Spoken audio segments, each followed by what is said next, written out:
So let's talk about a team that's very nice and very evil and was fucking over as hell. Right. PCO and Tag Team Championship Contendership coming up. It was a PCO and Danhausen versus the Bouncers.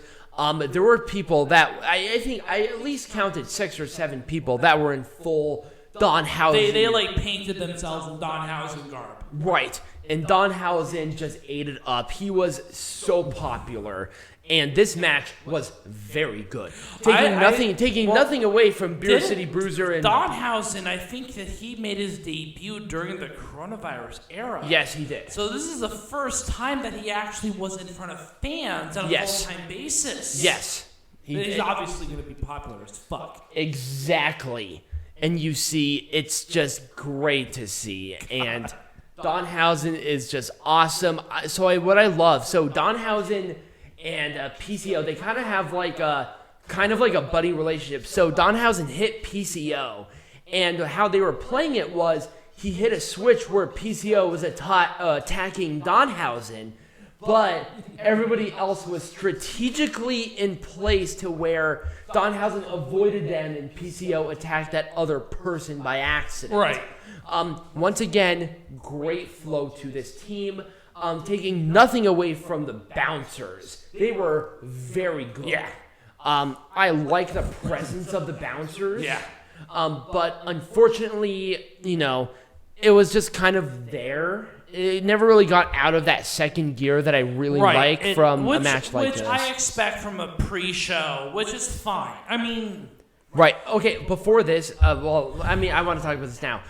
Matt Taven did his Taven segment. Before this, he looked homeless. He looked awful. Yeah. He needs to shave that beard because it goes out instead of down. We have Matt Taven versus Vincent. Yes, Matt Taven versus Vincent in a steel cage match at Glory by Honor, which I have scheduled. We are going to be covering. Well, I hope the hell we're covering it. Matt Taven wanted to put his win, lose, or draw. He was going to be leaving Ring of Honor. But Vincent said, I don't want that. I want your Ring of Honor World Championship match. So that's on the line coming Glory by Honor. And apparently Ring of Honor staff gave him then permission to, they could now that there was a match official, they could hit each other again. Yes. Which was amazing. It's going to be a great culmination of 3 years of storyline, which is right. Muy caliente. Absolutely. So yes. So speaking back into this match, PCO hit very nice, very evil, very human, which is basically it was like a GTS and like a slam combo, and then PCO. I don't know how he can hit this. A moonsault. PCO, 1986 debut. How old is he? He is 52, I believe, something like that. He is pretty much the Undertaker. He's 6'5". He's 6'2" and 300 pounds, and he can still do a moonsault from the top rope. So he's pretty much the Undertaker. He's incredible. PCO's awesome. Right. Talk about the Undertaker's always had a huge career, but this guy, other than Chris Jericho, is the master of career resurgence. Maybe Matt Hardy, but this guy I think has had the most long stream contentious, big time comeback from literally bottom of the barrel. Right. Anyways, let's go on to the next match. First match of the main show. Yeah. All right. So, how are we going to make Ring of Honor Majestic again? Let us start with this match. So number one, I like the match itself, but the orientation of the match was a very poor decision. This should not have been the opening match for the show. Period. Period. End of story. It should not have been. This should have been either the 4th match in or the 9th match in as a toilet break match. I'm sorry. There was not really a big rivalry going into this match. I couldn't care less about this match. It just was there. Right. I just think they want to do a Briscoes match, and it's honestly, the Briscoes at that point are a little overrated. Might as well have Jay Lethal and Brody King. Brody King, Lee King. Anyway, let's talk about the next one. I'm not going to really give too much fault in this because, number one, I thought the match itself was fine. The rivalry... Well, again, here's the thing about this tag team. Here's the thing about this. It was not about these two teams in general. It was about the factions that they were involved with. Right. Violence Unlimited, obviously the name speaks for itself. Right. And Los Inmamables. No, the Foundation. The Foundation. But Los Inmamables is part of that same team. Los Ingobernables. Los Inmamables.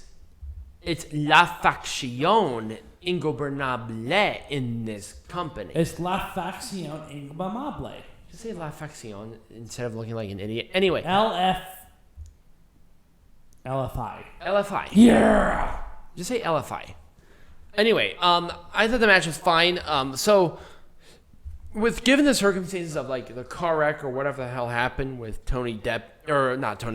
with Tracy Williams, and them changing it like twice, it was kind of weird. Right, it was kind of weird. But they did end up pulling off a decent little match. I'm not mad about it. But again, the problem is that it was not about the tag teams themselves. It was about the overall faction. Right.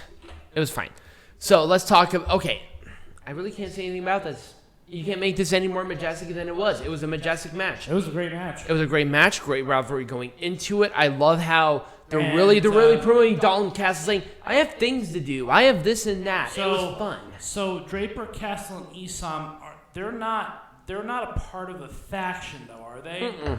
Whereas the other three, they are. Shane Taylor Promotions. Right. They're part of Shane Taylor Promotions. So you're giving the three... I mean, I love it because there's a depth to that tag team division. Right.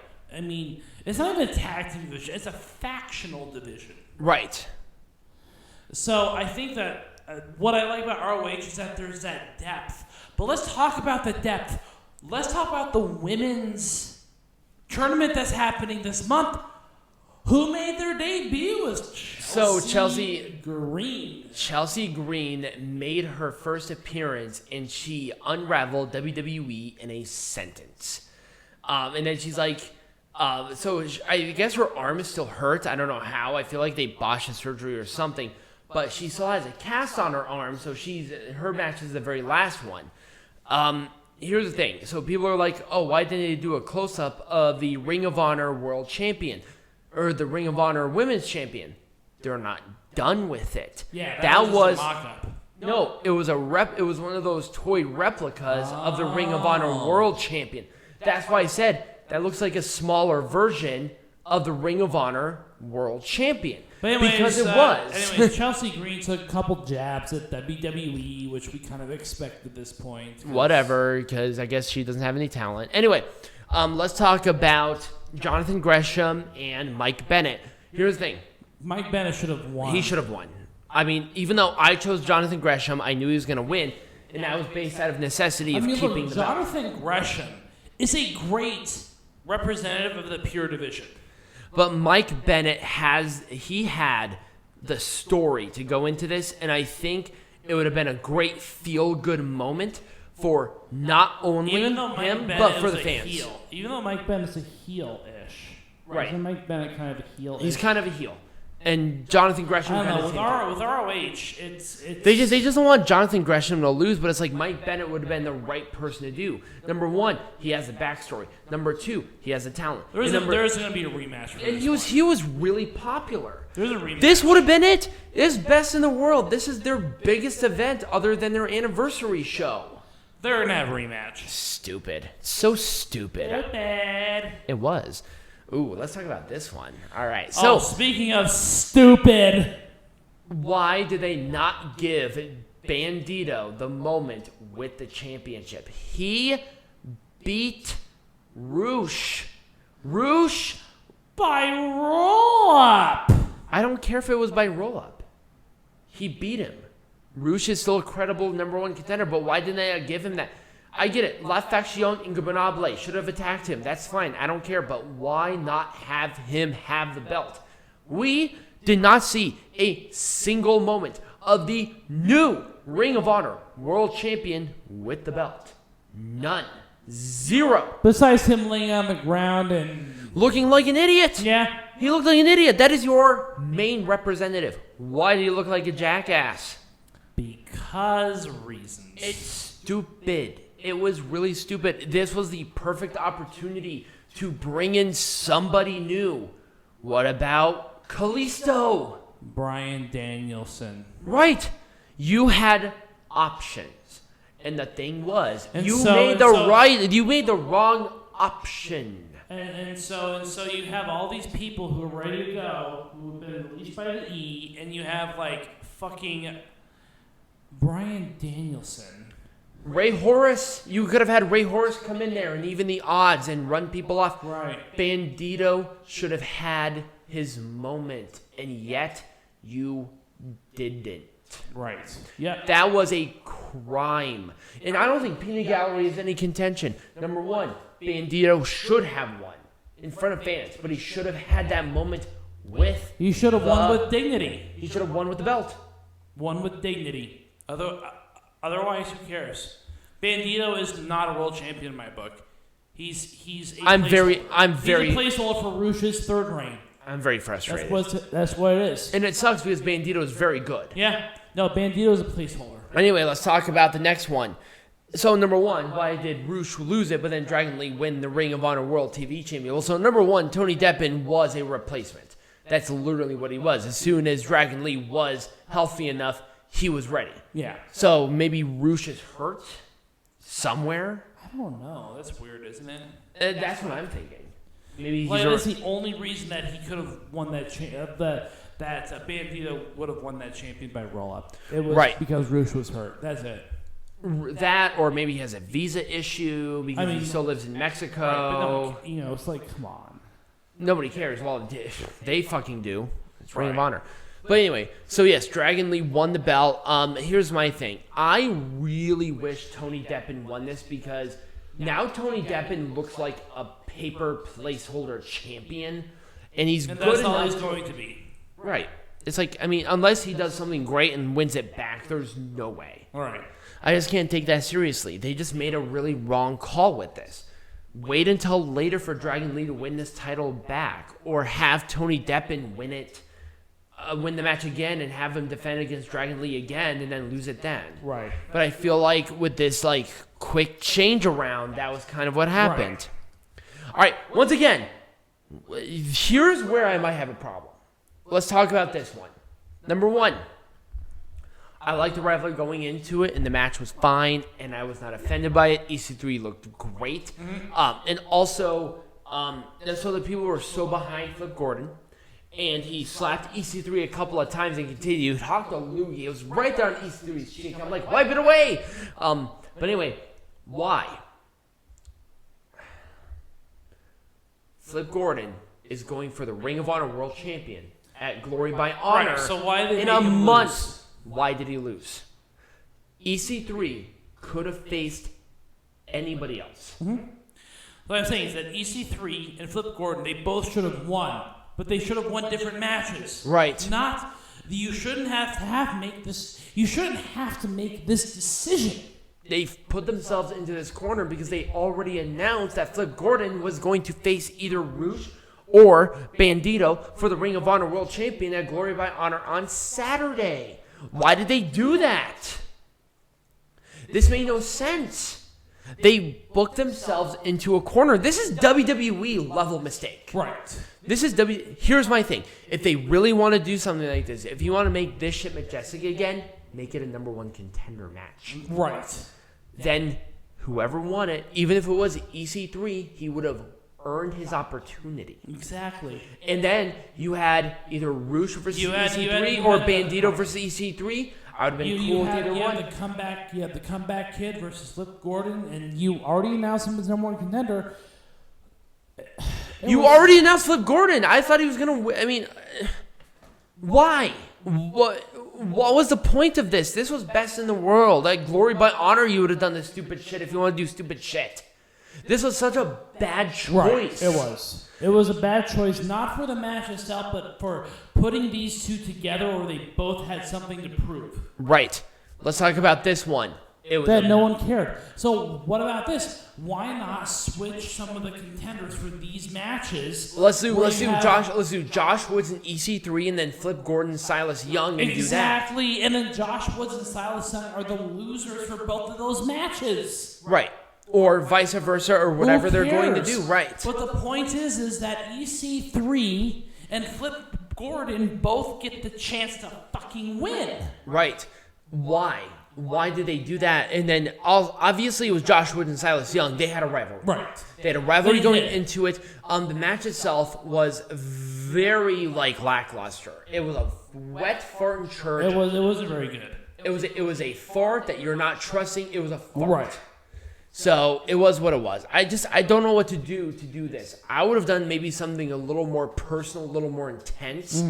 Maybe book the match a little bit differently, but that's a producer problem, not a booking problem. So I loved how they booked this. I loved it. Did we talk about this already, Jay Lethal? No? Oh.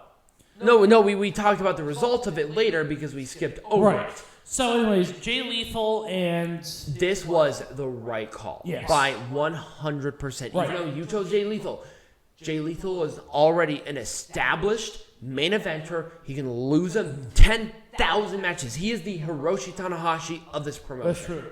He can go for any belt, no problem. He is a good person to go for the world title. He was there to put somebody else over. And that's what they needed to do with Brody Lee. If Brody Lee lost this, they killed Brody Lee. Brody King.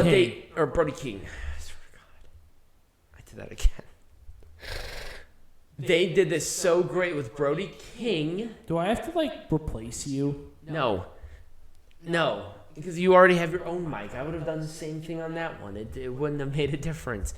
But they needed to do something with Brody King to make him an established competitor. I'm going to hit you. So how to push him out of the way. Right? So the problem is that Brody King needed this win. Jay Lethal did not. And they made him look so strong as well. They did this right. And I'm so happy about this. I wouldn't have changed a damn thing. Right. And I think that covers all of our main show matches. Except for demonic. So okay, let's do the hour one matches. Here's the one thing. I like this match. They did a great job. My problem was, why did they do it here? They should have built a budding rivalry between these two specifically. I was okay with it. They should have built a different rivalry specifically between these two and had this at Glory by Honor. Yeah, I was perfectly fine with it though. Nah. Yeah. Now, this match should have been on hour one. Danhausen and PCO are the next number one contenders for the tag team championships. Obviously. If they don't do this by Glory by Honor, a lot of people are going to be pissed. I'll be pissed. Oh, there goes some more trash cans rolling around here in the wind. Oh, it's very windy outside right now. Yep, we're not putting our trash cans out until later. I don't care. I'm actually kind of curious. I might go out there and look at it later. But anyway, other than that, do you have anything else to say about any other match that we have covered when we make Pro Wrestling Majestic again? Not really. I think you did a pretty efficient job of making Pro Wrestling Majestic again. But I want to hear from you guys. Did you watch the show? Let me know what you think about it. What would you have done differently for each match? Comment down below. I'm wrestled out for the week. Yep. So next week. So we're going to do Slammiversary and Money in the Bank. Luckily, they're on 2 different nights, so we're not going to have an issue about streaming both of them. We are still doing we're going to resume wrestling, and we're going to resume heckling. Yep. And we're going to go with that. We have a very exciting topic for our later in July. There's a weekend where we don't have any pay-per-views, so we're really excited about that. Absolutely. And thank you guys so much for listening. Follow us on social media. All of the links are below this video, and as always, boy, Majestic.